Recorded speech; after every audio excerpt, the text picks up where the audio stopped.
Radio 2M. Faites entrer l'invité. Avec Mohamed Zouak. Bonjour chères auditrices, chers auditeurs fidèles à cette émission. Faites entrer l'invité spécial marocain du monde. Alors après la marche verte pour récupérer les provinces sahariennes du colon espagnol, on a parlé d'une marche blanche, de la couleur des camions transportant des dons aux sinistrés du séisme d'El Haouz qui a provoqué près de 3000 décès et 300 000 sans-abri.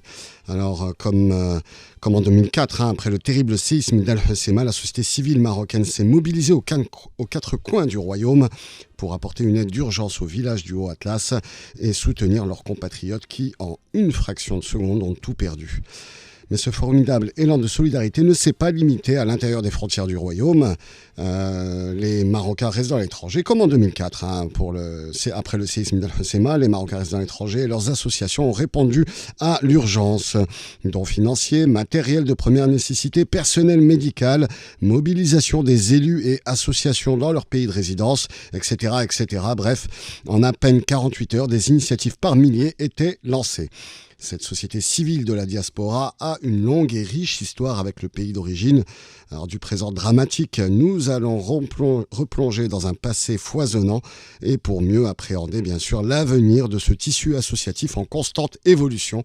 Et pour ce faire, j'ai le plaisir d'avoir au téléphone Driss Liazami. Bonjour c'est Driss. Bonjour, c'est Mohamed. Vous allez bien ? Très bien, merci d'avoir accepté notre invitation. Et vous, comment allez-vous ? Ça va très très bien. Alors, je rappelle, vous êtes président du Conseil de la communauté marocaine à l'étranger. Alors, on l'a vu, il y a une formidable mobilisation à l'intérieur des frontières du royaume, mais aussi à travers le monde. Alors,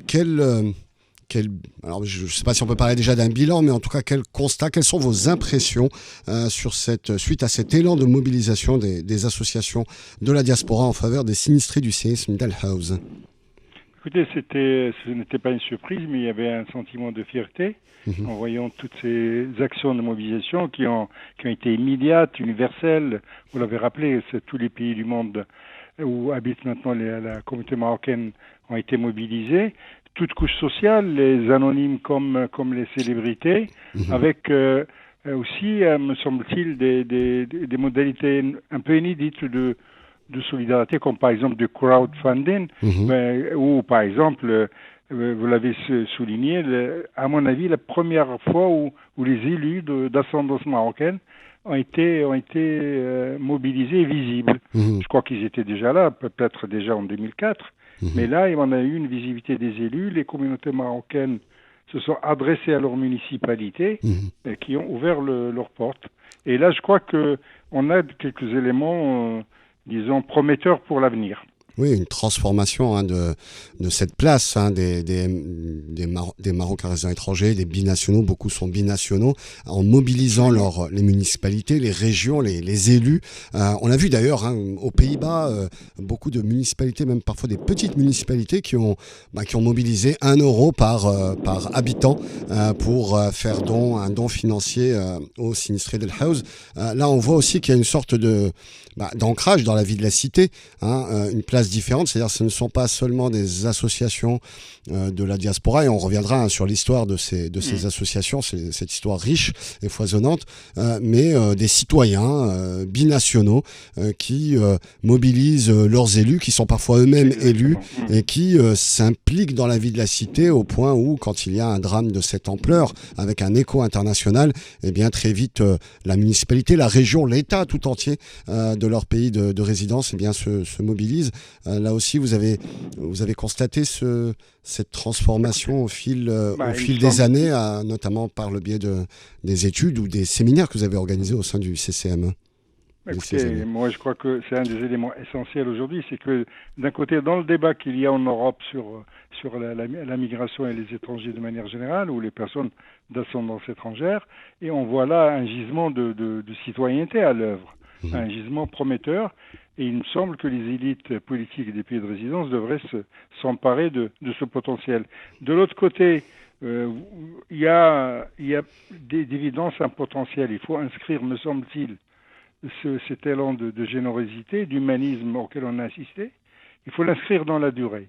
Et la coopération décentralisée est probablement une des modalités prometteuse si on arrive à la développer.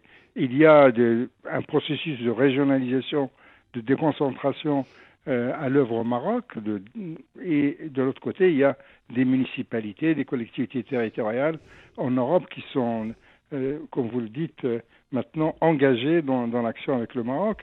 Il s'agit d'inscrire ce qu'on vient de vivre dans la durée. Il faut transformer cet essai et aller vers des accords entre municipalités, une implication plus grande des acteurs associatifs marocains de l'immigration dans le développement territorial. C'était d'ailleurs l'objet d'un séminaire nous avions organisé avec l'Association des régions du Maroc en mars dernier, le 9 mars précisément, où nous avions rassemblé des acteurs associatifs impliqués dans le développement local et les régions du Maroc. Et je crois que c'est le moment de relancer et d'approfondir ce chantier. Oui, alors on a vu donc mobilisation des individus, des élus, des associations, mais aussi mobilisation des personnalités connues, notamment dans le milieu du spectacle, du football, du sport en général. On l'a vu avec Jamel Debbouze, qui était présent à Marrakech, qui a organisé d'ailleurs aussi un gala dans sa ville natale, Trappes, dans la ville où il a grandi. On a vu aussi Gad Elmaleh, qui s'est mobilisé pour une soirée gala avec d'autres humoristes qui aura lieu le 2 octobre. Il y a aussi un autre franco-marocain, artiste, Yassine Bellatar, qui organise aussi un événement dans les Mureaux, dans sa ville d'origine, les Mureaux. On voit qu'il y a une visibilité de ces célébrités. Il y a aussi d'autres artistes, notamment dans le domaine du cinéma, qui ont mobilisé Will Smith, qui avait adressé aussi un message de solidarité auprès des victimes du séisme. Là aussi, il y a une sorte les stars marocaines qui peut-être étaient très peu nombreuses à l'étranger auparavant. En tout cas, il y a 2 décennies, par exemple.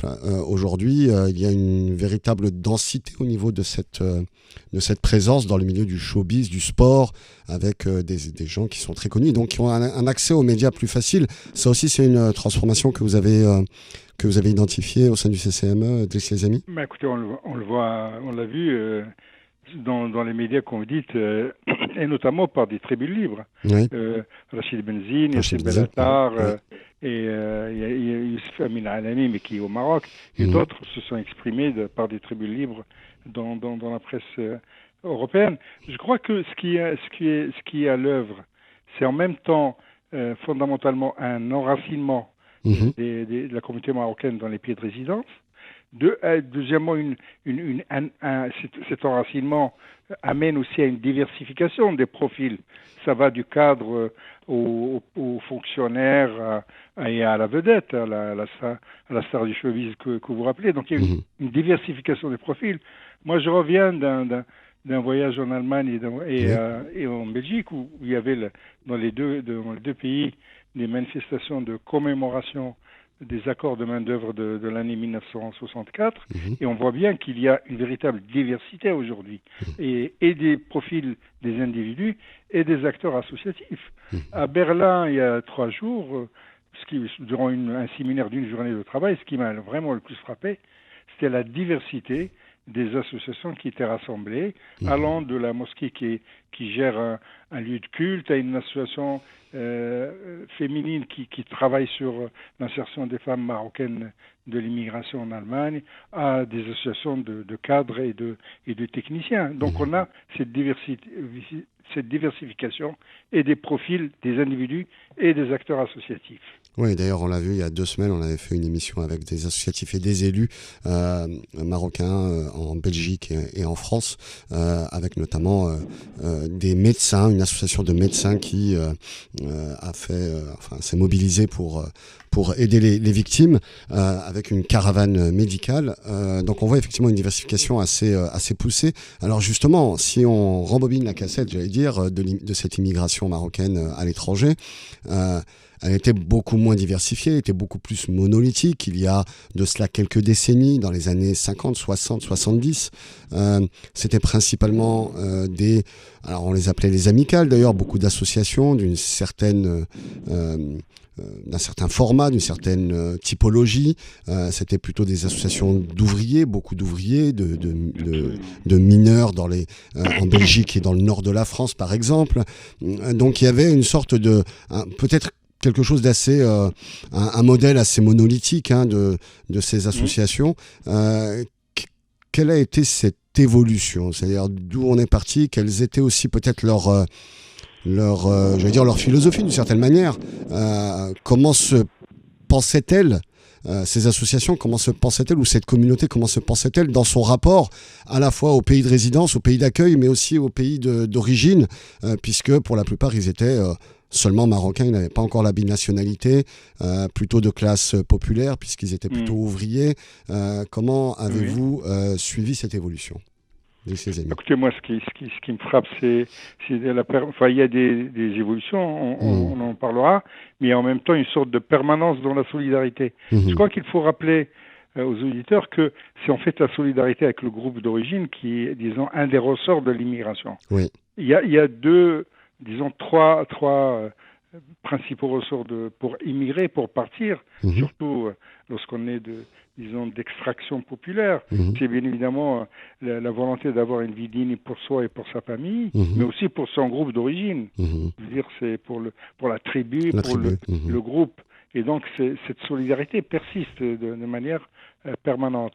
Mais en même temps, il y a eu ce qui est extraordinaire avec la communauté marocaine, c'est l'enracinement clair dans le pays de résidence, que révèle par exemple le fort taux de naturalisation. Mais en même temps, le maintien d'un lien très très fort avec le pays d'origine, et en l'occurrence avec le Maroc, y compris à la deuxième, troisième génération. On a vu plein de jeunes nés dans les pays d'Europe qui se sont manifestés ces dernières semaines. Cet enracinement se révèle par le taux de naturalisation, mais aussi il y a une étude récente qui vient de paraître sur les valeurs, le rapport des Européens aux valeurs. C'est une étude que fait la Commission européenne depuis 1981, et la dernière vague de cette étude concerne chaque fois 50 000 personnes dans 35 pays européens, et elle révèle que les étrangers de ces pays, ou les personnes d'origine étrangère, en fait adhèrent aux valeurs principales des pays de résidence. Donc on a cet enracinement et en même temps ce maintien du lien. Alors maintenant, si vous voulez, ce qu'il faut pour les jeunes générations, il me semble qu'il ne faut pas partir de l'idée que le lien est fatal. Je crois qu'il faut le nourrir, qu'il faut peut-être le féconder. Il n'est pas acquis. C'est pas un lien acquis, et effectivement, il faut qu'il y ait aussi un effort de part et d'autre pour pouvoir le nourrir et le faire fructifier. Et ça passe par un travail sur les représentations que nous avons les uns des autres. Oui. Peut-être que les jeunes générations ont des images fixes ou des préjugés vis-à-vis du Maroc, et aussi que la population marocaine et les responsables marocains peuvent avoir aussi un certain nombre de représentations anciennes. Nous avons ensemble, je crois aussi, à réfléchir sur des modalités de gestion de cette diversité. Le fait d'avoir, disons, un lien fort avec le Maroc ne doit pas nous faire oublier que nous avons affaire du côté du Maroc à des populations très très diverses. Aujourd'hui, un Marocain de Belgique et un Marocain d'Italie de la deuxième ou troisième génération ont une origine commune, mais en même temps, ils ont des cultures, des appartenances diverses. Et je crois que nous devons accepter ce pluralisme, l'accompagner. Nous ne devons pas obliger ces jeunes à choisir définitivement. Bien sûr. Et vous avez parlé effectivement de ce double ancrage, à la fois cette intégration dans la société d'accueil ou le pays de naissance pour les deuxième, troisième, enfin les nouvelles générations. Mais il y a aussi cet ancrage ou ce lien qui a été nourri et qui est resté assez fort avec le pays d'origine ou le pays des parents. Ça se voit aussi dans dans la typologie des associations portées par des Marocains, des Marocaines. On voit des associations qui sont vraiment orientées vers le Maroc, donc des associations de développement, d'aide au développement, Oui. des associations caritatives, des associations culturelles. On le voit notamment avec les mouvements Amazir, par exemple, et d'autres. Mais aussi des associations purement locales, avec de l'aide aux devoirs, avec de l'apprentissage de l'arabe ou des langues marocaines. Cette volonté de maintenir le lien, mais en même temps avec à l'esprit le fait que les nouvelles générations font leur vie dans ce pays, dans cette localité. Et ça aussi, c'est une nouvelle, un nouveau paysage associatif qu'on a vu naître et croître ces dernières années. Cette diversité, il faut la prendre en compte, mais il faut en même temps, me semble-t-il, la respecter. Et en même temps, trouver des modalités de mutualisation. C'est-à-dire que, par exemple, puisque vous avez parlé des associations liées impliquées dans le développement territorial, nous avons profité du festival des Milchil qui regroupe chaque année des dizaines d'associations de Marocains du monde pour lancer une dynamique de mutualisation des associations impliquées dans le développement territorial. L'idée étant pas de créer une nouvelle organisation qui fédère tout le monde, où tout le monde est d'accord, mais de partager quelques moyens ensemble, comme par exemple développer des plaidoyers. Des plaidoyers ensemble en direction des autorités européennes ou en direction des autorités marocaines.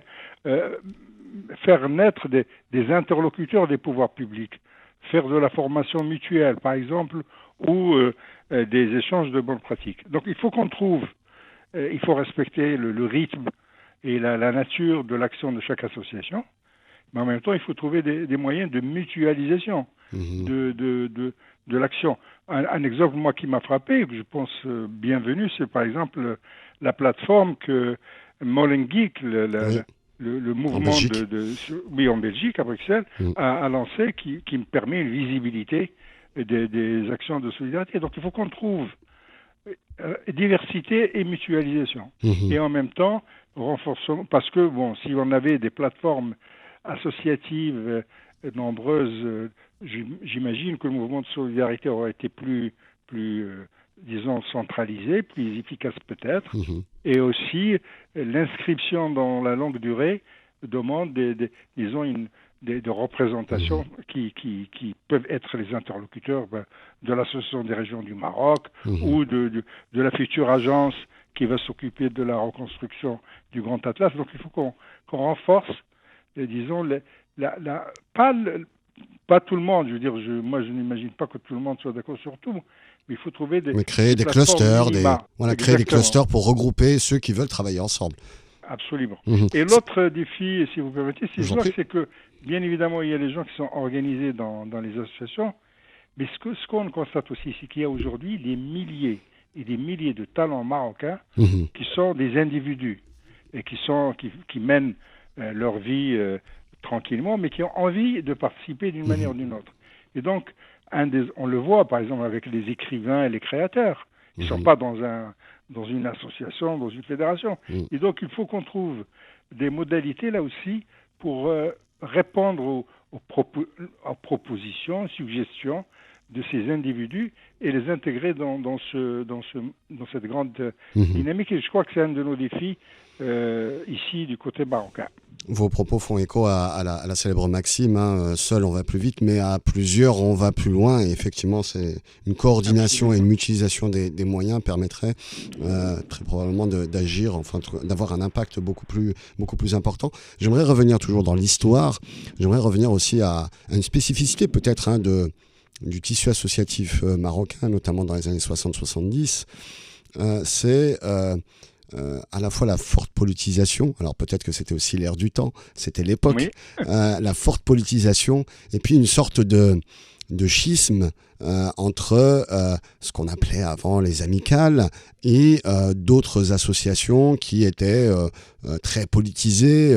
Vous connaissez comme moi l'association des travailleurs marocains qui est devenue l'association des travailleurs maghrébins de France et bien d'autres.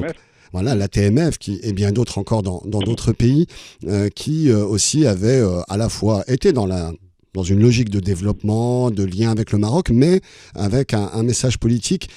Cette politisation, ou en tout cas cet aspect politique qui était prépondérant il y a quelques décennies, dans les années 60-70, on a l'impression qu'il s'est peut-être un petit peu dilué, peut-être aussi l'air du temps, l'évolution du monde, et c'est peut-être dilué, et on est beaucoup plus dans quelque chose de pragmatique, avec, comme on l'a dit, l'aide aux devoirs, des associations d'aide au développement, mais aussi des associations de compétences. J'ai parlé des médecins tout à l'heure, mais il n'y a pas que, il y a des ingénieurs, il y a des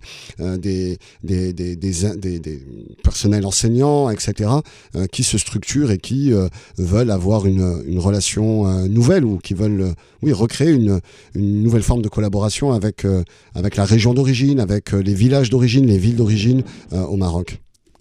Écoutez, il y a eu d'évidence une évolution, c'est-à-dire qu'il y a eu une démocratisation des rapports entre les autorités marocaines et les communautés marocaines. Les amicales dont vous vous rappelez le rôle étaient chargées d'encadrer. Tout à fait. Elles donnaient des services, elles faisaient quelques services, mais elles étaient chargées d'encadrer les communautés marocaines de l'étranger et parfois d'intervenir dans leur liberté individuelle et collective. On se souvient des grèves en France dans l'industrie automobile. Absolument. J'ai suivi comme jeune journaliste ces grèves en 1983 à Talbot et à Citroën, dans la banlieue parisienne. Ces grèves qui avaient vu émerger cette figure qui est parti, le défunt Akarazi, qui était un syndicaliste qui est devenu député en 84.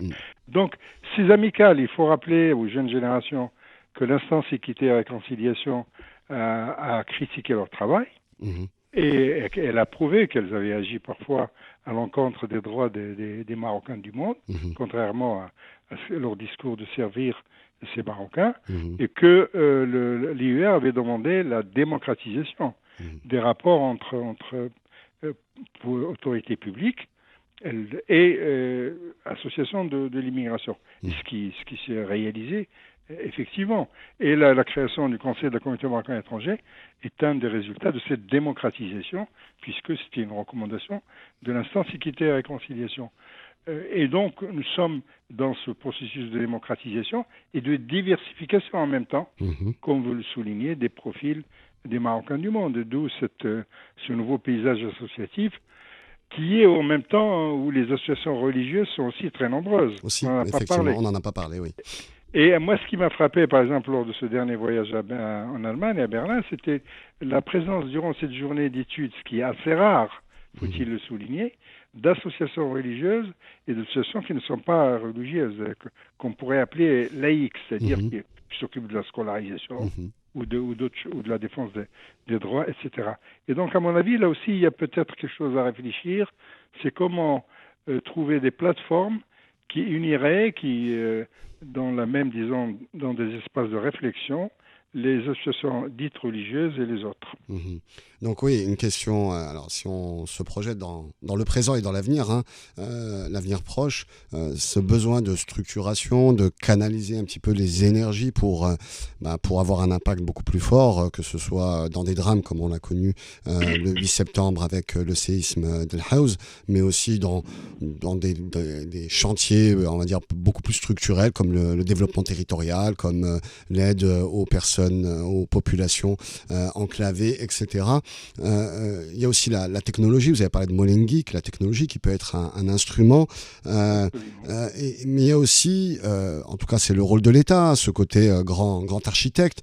On se souvient, il y a quelques années, un peu plus de 15 ans, le ministère de la communauté marocaine à l'étranger avait mené un programme pour appuyer l'action des associations de la diaspora. Est-ce que ça, c'est quelque chose qui est encore dans l'air du temps, qui pourrait être utile, ou bien c'est quelque chose qui est dépassé et qu'il faut peut-être que l'organisation, j'allais dire, parte du terrain, parte du bas, et que finalement les autorités marocaines soient plutôt là en accompagnement des initiatives, j'allais dire, locales, nationales, dans les différents pays de résidence. Merci, les amis. Écoutez, moi, je suis responsable du Conseil de la communauté marocaine étrangère, donc je vais parler à ce titre. Je crois que les autorités doivent accompagner et respecter de manière stricte l'autonomie des acteurs associatifs. C'est dans cet esprit qu'il faut que nous agissions, que ce soit du point de vue de l'exécutif ou du point de vue du Conseil de la communauté marocaine à l'étranger. Respecter strictement et scrupuleusement l'autonomie des acteurs associatifs, mais les accompagner, vous avez dit le mot.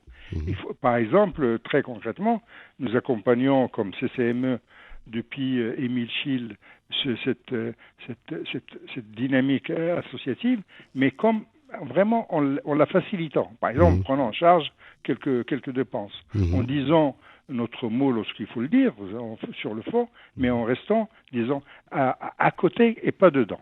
Et je crois que c'est ce que doivent faire les autorités des pays marocaines. L'autre élément qu'il faut que nous rappelions, c'est aux autorités des pays de résidence d'assurer, d'accompagner l'enracinement et ce qu'il est convenu d'appeler l'intégration. Cela ne relève pas, disons, des autorités marocaines. Il s'agit aujourd'hui de Belges, de Français, d'Allemands, de Néerlandais, comme vous l'avez rappelé, et donc c'est de la responsabilité des autorités des pays de résidence de veiller à l'intégration, et y compris au financement du mouvement associatif, lorsqu'il s'agit d'actions qui se passent dans ces pays de résidence. Elles peuvent aussi intervenir, je parle des autorités des pays de résidence, elles peuvent aussi intervenir en accompagnant des opérations, par exemple, en termes de coopération décentralisée. Il y a des moyens au niveau des collectivités. Troisième idée, si vous permettez, là où la responsabilité des autorités marocaines, à mon avis, manifeste, et doit se développer, c'est en matière de groupes vulnérables d'émigrés marocains. Je pense aux retraités, je pense aux mineurs non accompagnés, je pense aux femmes et aux immigrés de manière générale marocains dans certains pays d'Afrique subsaharienne ou de membres de la Ligue des États arabes. Et enfin, me semble-t-il, c'est aussi en facilitant, et là on revient à une idée qu'on a déjà discutée, en facilitant du côté marocain la coopération décentralisée. Mais c'est fondamentalement, c'est aux acteurs associatifs de se prendre en charge, et nous devons respecter leur indépendance. Nous sommes dans la construction d'un nouveau rapport entre acteurs de la société civile et autorités, au Maroc même, et ça concerne aussi la diaspora marocaine. Eh bien, très bien. On a vu, d'ailleurs, on a très bien vu lors du drame d'Al-Hawz, du séisme d'Al-Hawz, où les associations se sont très vite mobilisées en se rapprochant des consulats, des ambassades, pour pouvoir parer au plus urgent, identifier les besoins et essayer d'avoir bien évidemment des laissez-passer pour que leurs dons puissent passer la douane sans entrave, sans encombre. Et donc ça montre justement qu'il y a aussi cette nouvelle relation qui devient plus apaisé, plus démocratique et plus efficace pour le coup. Donc ça va plutôt dans la bonne voie. Merci beaucoup Delissi Azami, président du Conseil de la communauté marocaine à l'étranger, pour ce décryptage et ce tour d'horizon, ce panorama sur l'histoire, sur les dernières décennies de l'histoire de la société civile, de la diaspora marocaine. Merci beaucoup. Tout de suite, la suite de vos programmes sur Radio 2M. Et moi, je vous donne rendez-vous mercredi prochain pour une nouvelle émission Faites entrer l'invité spécial marocain du monde. Merci, au revoir. Vivre avec vous.